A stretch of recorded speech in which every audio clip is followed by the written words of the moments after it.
ஆண்டவரும் அருமை இரட்சகருமா இருக்கிற இயேசு கிறிஸ்துவின் ஆச்சரியமான நாமத்தில் தினமும் கர்த்தருடைய சத்தத்தை கேட்டுக்கொண்டிருக்கிற என்னுடைய பிள்ளைகளை வாழ்த்துகிறேன், ஆசீர்வதிக்கிறேன்.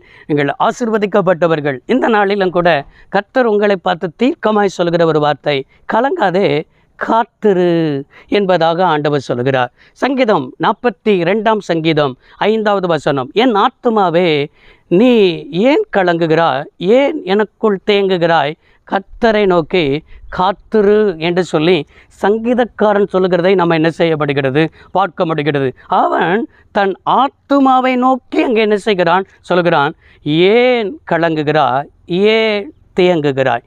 இன்றைக்கு உங்களுடைய வாழ்க்கையில் நாள் கணக்காக கலங்கி கொண்டிருக்கிறீர்களோ, மாதக்கணக்காக கலங்கி கொண்டிருக்கிறீர்களோ, வருடக்கணக்காக கலங்கி கொண்டிருக்கிறீர்களோ, எதற்காக உங்களுடைய வாழ்க்கையில் இந்த கலக்கம் வந்தது என்பதை முதலாவது சிந்தித்து பாருங்கள். சில மனிதர்களுடைய பேச்சு நிமித்தமாகவா, இல்லைன்னா நமக்கு எதிர்மறையான காரியங்கள் நடந்தது நிமித்தமாகவா, சில இழப்பின் நிமித்தமா, எது நிமித்தம் உங்களுக்கு கலக்கம் வந்திருக்கிறதோ அந்த கலக்கத்திற்கு உங்களுக்கு விடுதலை, உங்களுக்கு சுகம், உங்களுக்கு அற்புதம் எங்கே இருக்குன்னா இந்த வேத வார்த்தையில் தான் இருக்கிறது. இந்த வேத வார்த்தையை ஒவ்வொரு நாளும் நீங்கள் வாசிக்க ஆரம்பித்துட்டிங்கன்னா, உன் தேவனை நோக்கி நீ காத்துருனா 2 காரியம் இருக்குது. அதில் என்ன தெரியுமா? ஃபஸ்ட்டு காத்திருக்கிறது, 2வது வேதத்தை தியானிக்கிறது.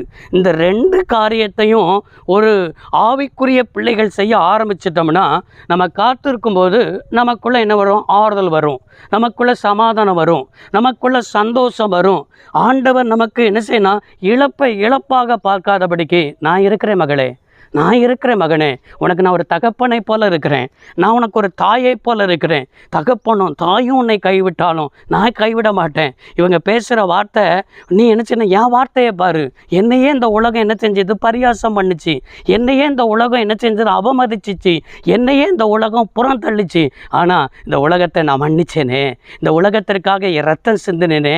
எனக்கே பச்சை மரத்துக்கே இந்த பாடுனா பட்டை மரத்துக்கு என்ன பாடு வரும்? எனவே நான் என்னையை பாரு, என் சிலுவையை பாரு, என் சிலுவையை பார்த்து நீ என்ன செய்யணும்னு சொன்னால், நீ உனக்குள்ளே ஆறுதல் அடைந்து கொள் என்று சொல்லி கர்த்தர் நம்மளை தேற்றுவார். வேத வசனத்தின் மூலமாய் தேற்றுவார். அவருடைய ஆவியில் நம்மளை என்ன செய்வார்? தேற்றுவார். இன்றைக்கு உங்களை ஆண்டவர் இந்த வார்த்தையை கொண்டு தான் என்ன செய்து கொண்டிருக்கிறார்? தேற்றி கொண்டிருக்கிறார். நீங்கள் சொல்லுங்கள் பாப்போம், உங்கள் ஆத்மாவை பார்த்து சொல்லுங்கள், ஏன் கலங்குகிறாய், ஏன் தேங்குகிறாய், உன் தேவனை நோக்கி என்ன செய்ய காத்திரு. மனுஷனுக்கு காத்திருந்தது போதும், மனுஷன்கிட்ட போய் ஆலோசனை கேட்டது போதும், மனுஷனுக்கு முன்னால் நின்னது போதும், எல்லாம் போதும். கர்த்தருக்கு முன்னால் நில்லுங்க.